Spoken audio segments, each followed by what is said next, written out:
नाही म्हणजे असं व्हायला नको, काही प्रश्न राहिले झाले ते अजून काय पुरावे आहेत?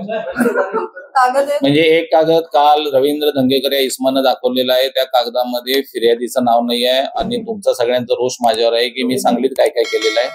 मी तुम्हाला कमिटमेंट दिलेली आहे की 1 महिना 1.5 महिना मला द्या, मी सगळा माहिती अधिकार टाकून माझ्यावरचे सांगलीतले काय काय विषय आहे ते मी स्वतः चेक करतो आणि मग मी तुमची प्रेस घेऊन सांगतो की बाबा नो असं असं होतं. जसं पुण्यातलं ठामेटोक सांगितलं ना, कारण मी पुण्यात 25 वर्ष राहतोय, मी सिस्टीम मध्ये आहे, मला माहिती आहे की मी या पुण्यामध्ये मी मला स्वतःलाच तपासतो दरवेळेला. तसं मला एकदा थोडे दिवस सांगलीत जाऊन राहू दे, सांगलीतले सगळे विषय मला एकदा व्यवस्थित बघू दे. असं व्हायला नको की एखादाही कुठला विषय माझ्याकडून चुकीचं स्टेटमेंट गेलं, कारण मी असं मोगम काहीच बोलत नाही आणि जबाबदारीने मी तुम्हाला आजची जी तारीख आहे ह्याच्यानंतर 1 महिन्यानंतर प्रेस नाही घेणार, पण तुमच्या सगळ्यांच्याकडं तिथल्या न्याय प्रक्रियेमधून किंवा प्रशासनामधून जे पत्र येईल ना ते मी तुमच्याकडे पाठवतो.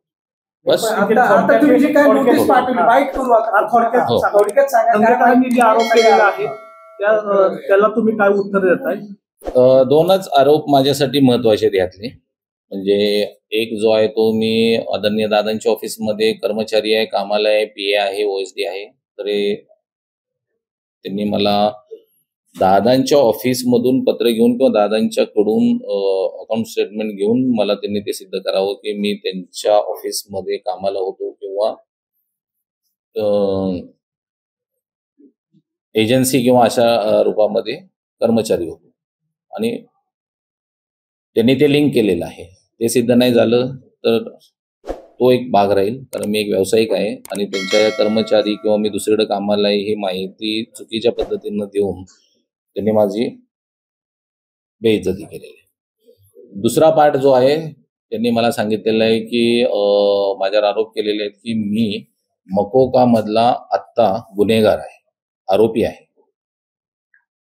ते त्यांनी सिद्ध करावं, कोर्टमध्ये सिद्ध करावं. जर असं त्यांना आता हे करायचं नसेल तर त्याच्यावर मी आब्रू नुकसानीसाठी गेलेलो आहे आणि माझ्या वकिलांनी वेडी कर्जतकर सर, लिमाये सर, जानू सर त्यांचं जे पॅनल आहे त्यांच्या मार्गदर्शनाखाली ऑलरेडी मी नोटीस पाठवलेली आहे. त्याच्यात मी खूप काही गोष्टी त्यांनी ज्या बोललेल्या आहेत त्याच्याबद्दल सविस्तर वृत्तांत जसा मी तुम्हाला आता दाखवलाय त्याप्रमाणे त्यांना दिलेला आहे. त्यांनी ते वाचावा, बघावा, त्याच्यावर ठरवावं.